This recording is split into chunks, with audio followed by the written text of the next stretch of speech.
আসসালামু আলাইকুম, সবাই কেমন আছেন? আশা করি ভালো আছেন। আলহামদুলিল্লাহ, আপনাদের দোয়ায় আমরাও ভালো আছি। তো আয়নকে নিয়ে আমি কোথায় যাচ্ছি তা নিয়ে ব্লগ। তো আমাদের বাড়ির পাশে একটা মেলা হচ্ছে ছোটোখাটো। তো সেরকমভাবে বাড়ি থেকে বেরোনো হয় না, যেহেতু বাড়ির কাছে মেলাটা, তাই গেলাম আর কি আয়নকে নিয়ে।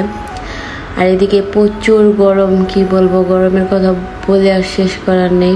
যাই হোক, মেলায় গেলাম।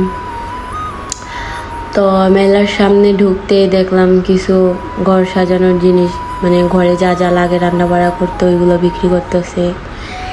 এক সাইডে বেলুন নিয়ে বসছে, বাচ্চারা বেলুন নিতেছে। তো খেলনার দোকানও কিছুটা বসছে। তো এই জায়গায় যা কিছু দেখতেছেন সব কিছু এক রেটে বিক্রি করতেছে।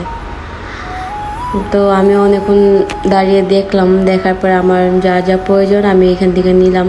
তো 2টা বাটি নিলাম, একটা জগ নিলাম, একটা মেশিন নিলাম আম কাটার, তারপর একটা চামিচ নিলাম, এই যা যা লাগে আর কি টুকটাক ওইগুলো নিলাম। এখানে মেলার ভিতরে সবই পাওয়া যাচ্ছিল, কিন্তু দামটা একটু বেশি হয়ে গেছিলো আর কি, যেহেতু মেলা বেশি হওয়ারই কথা। তো যাই হোক, তো আমি বারবার ঘুরে দেখতেছিলাম আমার আর কিছু লাগে কিনা, আমি কি কি নিব। তো যা যা নেওয়ার নিলাম। তারপরে একটু হাঁটাহাঁটি করলাম, গেলাম কসমেটিকের সাইডে। তো এখানে বাচ্চাদের সুন্দর সুন্দর ব্যান্ড ছিল, কাঁকড়া ছিল ছোট বাচ্চাদের। আর আরেক দিকে চলে গেলাম, ওইখানে একটা আঙ্কেল ব্যাগ বিক্রি করতেছে। তো চলে গেলাম ফুচকা খেতে।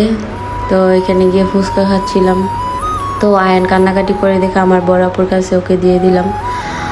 তো ফুচকা খেলাম। ফুচকা খাওয়ার পর আয়নকে আমি আবার আমার বোনকে বললাম আয়নকে আমার কাছে দিয়ে দাও, আমার খাওয়া শেষ হয়ে গেছে। তো পাশে আরও কয়েকজন খাওয়া দাওয়া করছিল ফুচকা। তো আয়ানকে আমি কোলে নিয়ে নিলাম। তো আয়ান তো মানে খুব এক্সাইটেড হয়ে আছে যে এত মানুষ কোথা থেকে আসলো।